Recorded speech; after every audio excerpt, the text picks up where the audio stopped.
Hey, welcome to Left of Wrong on RadioTitans.com. I am Jim Coughlin. And I am Randy Harkin. And welcome, Left of Wrongers. Happy New Year, interwebbers. Certainly. We're back. Yeah, we took a hiatus in observation of certain festivities. Yeah, you took the hiatus, I took the low-atus. Yeah. Hello. Yeah, and you said it was accidental that you went in the low-atus. Yeah. But, ladies and gentlemen, we have... I was drunk. We have Ed Galvez here. Hey, everybody. Thanks for having me. Welcome, Ed. Yeah, everybody's favorite children's TV host. I like the energy with which you came in. And we have... Steve Rosenfield, writer, comedian. Oh, thank you. Nice to be here. I mean, Ed's got hyphens, too. Anyway. Yeah. I'm trying to continue the tradition of guest versus guest. No, Steve was a writer for The Daily Show. I was. Ed watched many episodes of The Daily Show. There we go. It's Very a funny guy. draw. We're like twins. Yeah. Ed and I were on improv teams together. Cornbread Maxwell. That's right. Cornbread Maxwell, Nice. named after a basketball player that I'd never heard of. That you made up. No, Yeah. he was a real basketball player. Yeah. It sounds like a Basketball Jones. Yeah, right. bit. Yeah. Basketball Jones. Something like that. There you go. All right. Who's Basketball Jones?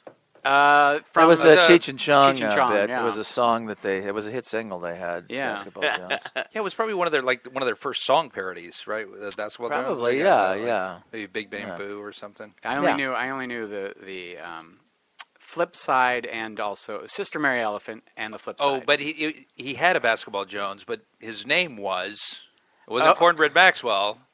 It was it was Tyrone Shoelaces. Right. Yeah. Tyrone Shoelaces. Right. Now that is a funny name, Tyrone Shoelaces. That is, some people. I remember reading that when somebody had written that only the Marx Brothers could pull off a funny name. Yeah. That just disproved that right there. Yeah, so get your notebooks, kids. Yeah. A little comedy history tonight. So, we're a political show. At some point, we talk about politics. I don't know anything about that, but we'll get to that. Yes, we'll get to that. We thought about doing the year in review, and then I had this idea. I'll just buy, like the Time magazine that's year in review, and then I'm like today thinking, it's January. They're not selling that. That was sold in December, December 20th. All those year in reviews type stuff. They do it early. Yeah, the year everybody isn't does over. it early. Yeah, December is like the year. Everyone's reviewing. Like nothing's going to happen in December. Yeah. I guess so. You're going to review it. That would be. That's why you shouldn't do a before terrorist Christmas. attack or do anything big late December because people will be like, oh, the year in review is already out. You're done. This couldn't have happened because it's December and it's not in the magazine. Yeah. Yeah. I mean, you won't make the 2015 list. So if any terrorists are listening, make your attacks right now because you'll be all the buzz for the rest of the year. Well, it's a little bit Academy Award timing, though. You do kind of need to. What do you mean? What do you mean if? Because we know a lot of terrorists are listening. That's we post to alqaeda.net. Yeah. That's so early aughts. It's ISIS fever. Catch it. Yeah. Oh yeah, you're right. Boy, I'm showing my age by using Al Qaeda as a current terrorist organization. Yeah, you have to. What was I thinking? You need to come. They still do things. You can't count them out. It's true. They're kind of a golden oldie terrorist, but they still. This one's for the old people in the crowd. The problem is our government creates so many new terrorist groups. It's Right. hard to keep up with them. Yeah, is if the they would thing. just stick with one name. Yeah. The Nazis. I just call them all Cobra. Cobra. Yeah, there we go. So how was we've been gone for a couple of weeks. Curious how your holidays were. Well, we assembled the well. Coughlin crew in almost full force. We had about 14 of us at the Coughlin house. Last 2 years, we've been so full at the house that somebody has to get a hotel room. In this case, it was my brother and his wife. You draw straws. How does that work? We draw off economic equity, and I get access to a cot in my dad's office, which I share with my nephew, who, by the way, The office or the cot? the office. We have two Okay. cots. All right. We have two cots. All that But my nephew doing quite well. Probably has already made more money in his life than I have in twice as much time. But yeah. Wow. What does he That's do? Good. He he. I just want to say that if you remember the show Family Ties and how it was Alex P. Keaton was the conservative Republican son of the hippie parents. Yes, that's kind of what we have here. Not quite. My niece and my nephew are, to the left, but one of them makes sure that our financial industry is going great by creating, making sure that they have the access to the data through the web. So that's what he does. And then my niece works for Northrop Grumman. Oh, wow. But right now I can say... She could probably get us a deal on a drone. Yeah. But right now I can tell you that what she's doing, and I don't think this is top secret, is protecting our commercial websites from attack. From Pakistani wedding parties. That's right. I don't think she was... She is doing a great job. I don't think she was... hopefully she was not working the night Sony got attacked, but protecting those, So that's that. And I think I kind of changed the topic just a little bit, but because Northrop Grumman, and they probably make one of the most kick-ass drones that we use. Yes. Is already this year we have blown up an Afghan wedding party. Yes, and... Because that's what we do. We're making the world safer by blowing up... Are we trying to keep people from getting married? Is that what we're doing? Well, hopefully they were just renewing their vows. Yeah. Because nobody likes those assholes, right? Nobody. Right? But you know what? It does give people around the world a legitimate reason a legitimate excuse to not have to go to weddings.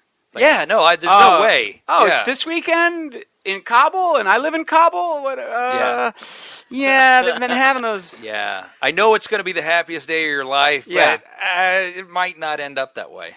Yeah, I'd rather be at the tank factory. Because we don't strike those, we hit the wedding parties. The weird thing is, when I got married, I was praying for a drone. That was like, just fucking now. It's the only way out. Yeah. Yeah. Oh, boy. Lucky bastards. Oh, this priest keeps droning on. I was going to ask you, because Jim is from St. Louis, just stone's throw. Yes. Or a brick from Ferguson. Yes. He's like really close to where that is, and I'm just curious if, because of like all the tension, if you and your family went out caroling in Ferguson. No, actually... maybe I'm dreaming of a white Christmas. Maybe. We did almost... We contemplated getting off the freeway at historic Ferguson because we were picking up my nephew at the airport. By the way, my nephew, if he's listening, very cheap.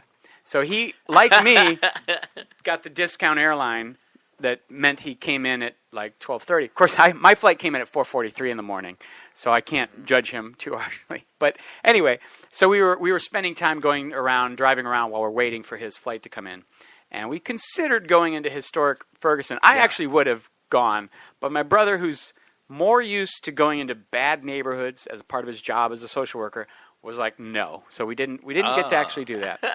But I got to have one discussion with one of my friends that I'm still close with from high school, it's disappointing when people disagree.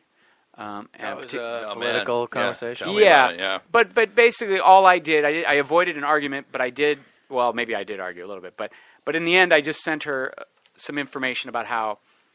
That people have bad information out there. Yeah. So the only thing I sent her was about how Michael Brown's fingerprints were never found on the gun because the gun was never tested, despite the fact that the police officer said he put on gloves and put the gun into the evidence envelope. So I think the phenomenon is, you're rushing to judgment. They're riling up people we haven't got all the facts. But then those same people don't give a shit ultimately about what the facts end up being. They don't really want to read and research So I was just almost like, because Ferguson was the big thing that sort of ignited all this other stuff. But I was reading about some of the facts that are completely the opposite of what the police said in Cleveland with is it Tamir Rice? Yeah. That was the 12-year-old boy at the park in the snow with a BB gun. Yeah, right. And they tell a totally believable story like you had no choice. Obviously, when you describe the things, they didn't take into account the fact that there's a video camera, recording the whole thing. The entire thing, or the fact that it was a shitty cop. Yeah, and they never apologize. They never say, you know what, we did say this. Turns out it's completely wrong. And for the record, I just want to say, when I say shitty cop, I am not putting down all fucking pigs. There's a lot of fucking pigs that I really respect. That's right. You've always been clear. Yeah. There are some good pigs, like Miss Piggy, Babe. Babe. Yeah. Yeah. Let's not forget Babe. Then there was that knockoff series of talking pig movies. Gordy. See, Gordy was like the Mac and Me to E.T. Yeah. Oh, and there was the... it was the Dunstan checks in to Eddie. There was a pig that pulled me over in Sunnyvale that ended up, it was a stripper, and it was my birthday. It was, so some of Happy ending, so to speak. Exactly. I remember one time driving, probably in the Hollywood Hills, like a Halloween night, and it was very confusing because it appeared that it was a woman dressed as the sexy cop, but she was directing traffic at this intersection. I was like, what is going on here? So she's really getting into her role. She was, doing parking, I guess. I don't know. Well, I'm glad to see that you survived the holidays. Yes. And how about you, Ed? Do you have a good holiday travel, stay here? I stayed in town. I stayed in town, which was good. This was the first year that my sisters finally listened to me, because I'd been saying for over a decade, let's not buy each other stuff. I don't need anything, and you buy me stuff, so I'm going to have to buy you stuff, and it stresses me out. And my older sister is having money troubles now. She's like, okay, well, let's do that. I'm like, all right, great. Now that you're having money troubles, we're not doing this. But it is stressful. Yeah, no, I'm with you. It's stressful. Well, the last 5 years, I was just at a protest. I was just giving him a $100 bill. I was like, look, I'm just basically buying the shit that you're giving me that I don't even want. Like I told him, I was just like, if what you're getting me is just, if its only service is just to exist and be cool, like it doesn't serve anything but like a tchotchke or whatever, then I don't need stuff. I have so much clutter, and so and then you're off the hook too, right? And then you don't have to reciprocate. Yeah, no, that's what I was saying. It's just like, Well, I'm in the charity category where my one of my brothers killed the gift exchange that we did. He killed it off like 15 years ago.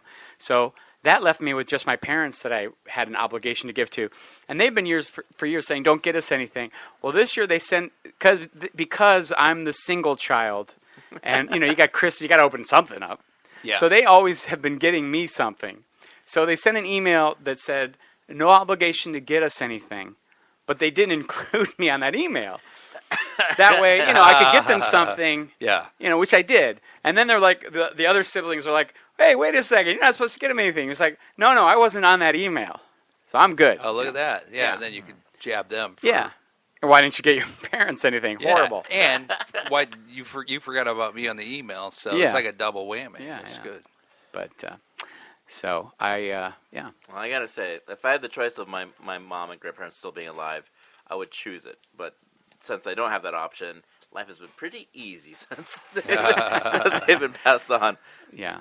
There's a lot of stress for a lot of people for the holidays. Oh, it's depressing too. So speaking of depressing, how was yours? I don't like the whole month of December. After Thanksgiving, everything drops off the face of the earth. For me, I mean, you can't get a job. I mean, nobody does any business. Nothing really happens after November 30th or something. So I think there's no point to it.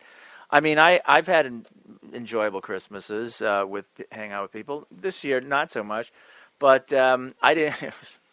It was perfect. I didn't get anybody any gifts. My girlfriend got me something. I felt guilty about it, but I didn't.